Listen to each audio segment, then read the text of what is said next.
Bien, là nous sommes arrivés à Mbaya, petit village. C'est un quartier situé non loin de l'Université des sciences et techniques de Masepu. Donc avec les frères, nous sommes sur le point de pouvoir embarquer un autre véhicule à destination de Potos. Voilà. Donc comme disait le frère précédemment, le programme débute par l'évangélisation dans les taxibus. Donc c'est un peu ça.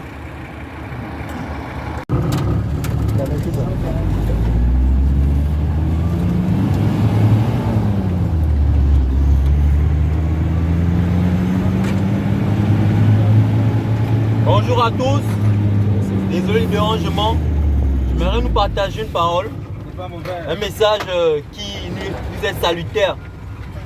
Nous rappeler qu'on a deux rendez-vous qui sont éminents, deux rendez-vous qu'on ne peut rater en tant que mortels que nous sommes. Le premier, c'est la mort.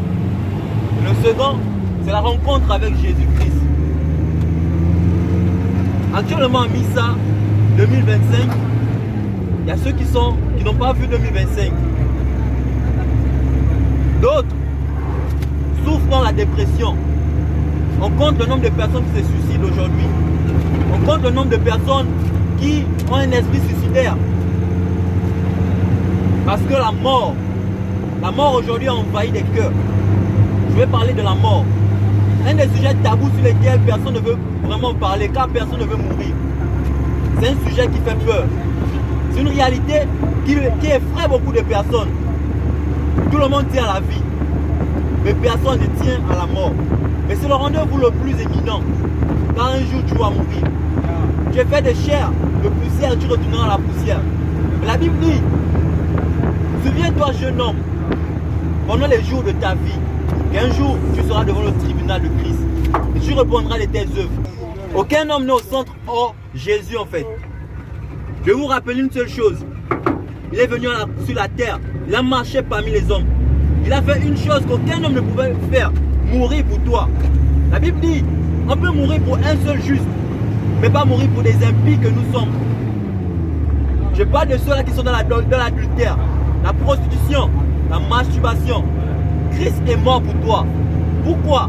Pour te libérer du péché, pour te libérer du joug des démons, pour te libérer d'un cœur, guérir ton cœur blessé à cause des situations de la vie.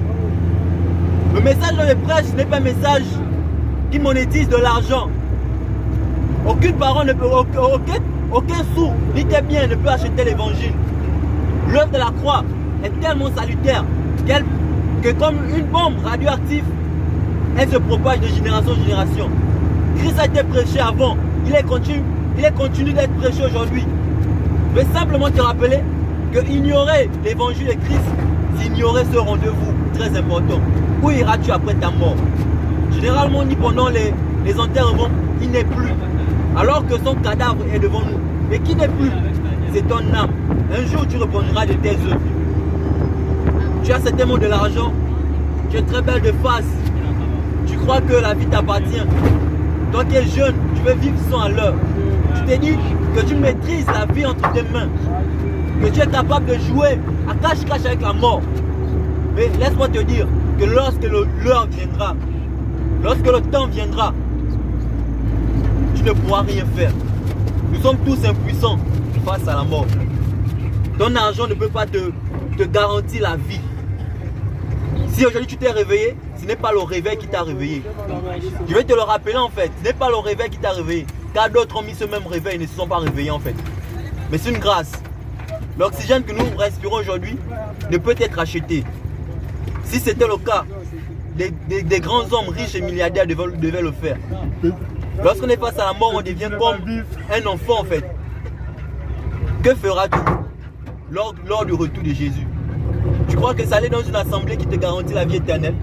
Tu crois que c'est porter le titre de chrétien qui te garantit la vie éternelle? Tu peux être responsable d'assemblée, dit pasteur, mais aller en enfer. Christ dit, au temps de la fin, beaucoup diront, nous avons chassé les démons en ton nom. Nous avons prophétisé en ton nom. Certainement beaucoup diront, j'étais fidèle à mon église. J'étais pasteur depuis 15 ans. Mais Christ leur dira, éloignez-vous de moi, vous qui pratiquez l'iniquité, vous qui pratiquez le mal. Christ veut nous faire connaître ici qu'il se révèle à ceux-là qui se sanctifient. Tu vas aller au ciel, sanctifié. Fortifie-toi. Il dit la porte qui mène au ciel est étroite et resserrée. Mais celle qui mène en enfer, dans la perdition, est large et spacieuse. Et beaucoup la prennent. Ces personnes de conscience dans la religion, croyant que leurs offrandes de la dîme vont les sauver, croyant que la bénédiction s'obtient par les œuvres. Mais Christ a fait cette œuvre qui nous a justifiés devant le Père. Il est mort à la croix, il a versé son sang. La Bible dit qu'il n'avait ni beauté ni éclat. Mais aujourd'hui, les hommes qui se disent chrétiens sont devenus de plus en plus orgueilleux. Aujourd'hui, c'est le costume qui est devenu l'habit phare du chrétien. Nous sommes tous religieux. Sortons de la religion. La Bible dit que la véritable religion, c'est aider le pauvre et l'orphelin pendant les moments d'affliction et de se garder des soucis du monde. Mais d'où viennent ces pratiques? D'où viennent ces dépouillements? D'où viennent encore ces escroqueries? Beaucoup disent, l'Éternel dit, je prophétise. Aujourd'hui, nous sommes dans une génération qui veut entendre des choses agréables, qui veulent être châtiés des oreilles, qui veulent comprendre. Ma soeur, tu auras tête bénie. Ma soeur, tu auras le mariage. Christ n'a pas promis cela. La Bible dit qu'il est venu pour donner la vie éternelle, la vie en abondance. Réconcilie-toi avec ton Créateur.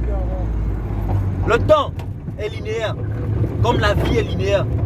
C'est une droite qui ne revient jamais en arrière. Est-ce que tu le sais?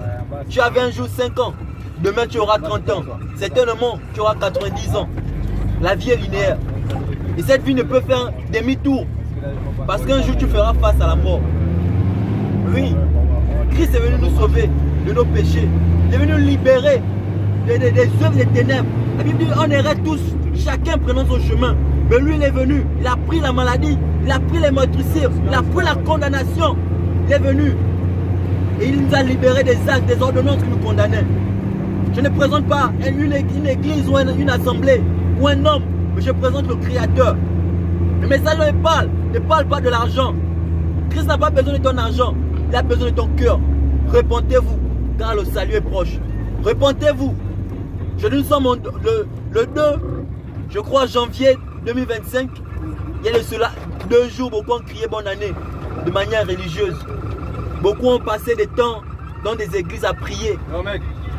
Mais l'ironie de la vie, l'ironie des choses, c'est que le Seigneur est souverain. Somme dit qu'il est dans les cieux, il fait ce qu'il veut. L'homme aujourd'hui devient de plus en plus orgueilleux. L'homme aujourd'hui devient de plus en plus fanfaron. Les familles sont brisées à cause du péché. C'est une maladie incurable. Et cette maladie, c'est le péché. Aucun docteur ne peut le soigner. Aucun médecin, aucune science ne peut te soigner de ce péché. Ton cœur est mauvais. Il est torturé par-dessus tout. Mais Christ peut te changer. Aucun homme ne peut te changer. Ni Kakou Philippe, ni William Branham, ni ces hommes qui ont péri et qui ont goûté à la mort. Ils sont restés dans le tombeau. Mais Christ est ressuscité le 3e jour. Il dit, ceux qui viennent à moi sont déchargés de tout fardeau. Le fardeau que tu portes est trop lourd. Les soucis de la vie, la dépression, le manque d'amour. Aujourd'hui, beaucoup de filles se donnent à des hommes, non pas parce qu'elles sont en manque d'argent. Pour certaines, c'est parce qu'elles veulent rechercher l'amour qu'elles n'ont pas reçu de leurs parents. Aujourd'hui, des jeunes filles ou encore des jeunes hommes tombent dans la dépravation sexuelle à cause de la rébellion contre le Seigneur, la rébellion contre leurs parents. On ne donne que ce qu'on a. Christ veut te guider. Christ veut te ramener à la vie sur le chemin de la droiture. Sors de la religion. Aucune religion ne va te sauver. Tu es dit peut-être catholique, église d'église éveillée, baptiste, calvaniste, je ne sais pas. Mais Christ n'est d'aucune religion. Laisse-moi te dire cette vérité. Lorsqu'il est venu, il a dit que je suis venu pour présenter le Père. Il a dit je suis le chemin, la vérité, la vie. Il n'a parlé d'aucune religion. Mais malheureusement, les hommes au fur et à mesure du temps ont infiltré dans la parole du Seigneur des doctrines qui sont tout droit des enfers. Mais Christ veut te sauver. Donne ta vie à Jésus. Il n'est pas encore trop tard. Tant que tu as le souffle de vie, il n'est pas encore trop tard. Je te dis certainement, ce jeune fait du bruit. Pourquoi il perd mon temps? Mais si le Seigneur m'a mis à cœur de te parler de cela, c'est que le Seigneur est patient. Il est patient afin que tu arrives à la repentance véritable, afin que tu renonces à tes œuvres. Il voit ce que tu fais dans le secret. Tu peux faire fi, tu peux faire semblant devant les hommes, d'avoir une apparence. Mais dans le secret, le Seigneur voit ton cœur. Tu peux avoir l'apparence d'un chrétien aller dans une assemblée, prêcher, parler du Seigneur, mais vivre dans le péché. Laisse-moi te dire que tu iras en enfer. Laisse-moi te dire que tu iras en enfer. Oui, l'enfer est réel. De même qu'il y a le code de la route, de même qu'il y a la prison sur la terre. Il y a aujourd'hui la loi qui régit la société. Toute personne qui vole et qui est attrapée sera maintenant en prison. Vis-à-vis du délit que tu commettras, il y aura une sentence. Le même Christ qui a inspiré aux hommes par la conscience, le bien de la conscience, le bien et le mal, a aussi établi une loi. Donc tous nous sommes tous coupables. Donc tous nous prisons. Et personne n'est digne d'aller au paradis quand nos cœurs sont mauvais. Tu peux dire, je n'insulte pas. Tu peux dire, je ne suis pas dans l'adultère comme mon voisin. Tu peux te moquer de l'autre. Mais sache que le mensonge, la duplicité, sache que la trahison, la haine, la jalousie, toutes ces choses sont des péchés. Si on ouvre ton cœur en un instant, pendant 2 secondes, et on essaie de faire passer en boucle tes pensées, je ne saurais imaginer ce qu'il y a à l'intérieur. Mais Christ dit, celui qui a déjà convoité une femme a commis un adultère. Donc, nous sommes tous coupables. Personne ne peut se justifier devant le Seigneur par ses œuvres. Dire je prie 2 fois par jour, ou dire je jeûne pendant 2 semaines, ne t'amènera pas au ciel. Tu as fait le jeûne d'Esther, le jeûne de Daniel, de manière religieuse. Mais est-ce que ta vie a changé? Est-ce que ta vie a changé? La repentance, c'est le changement de mentalité. C'est un retour au Père. C'est un abandon total. Christ a dit, celui qui veut me suivre, renonce à sa croix. Renonce à moi. Renonce au soi en fait. Tu n'es pas implanté entre les mains du Seigneur. Tu as le choix. Et le Seigneur aujourd'hui te donne l'opportunité d'écouter l'évangile. L'évangile véritable. L'évangile qui sauve. Cet évangile où Christ est au centre. Un évangile christocentrique. Aucun homme ne mérite la gloire. Aucun homme ne mérite la gloire. Laisse-moi te choquer. Aujourd'hui, nous avons des antichrists qui disent nous sommes Christ. En Côte d'Ivoire, nous avons. Actuellement, au Gabon, nous avons. Je ne serai en Suisse. Mais toutes ces personnes, Christ l'a dit. Il viendra un temps où beaucoup diront je suis Christ. Venez dans le désert. La Bible dit ils feront des miracles au point de tromper même les élus. Si tu pars à l'église à cause des bénédictions, tu crois que tu iras au mariage en allant à l'église. Laisse-moi te mentir, quand tu as menti. Je dis les pasteurs veulent l'argent des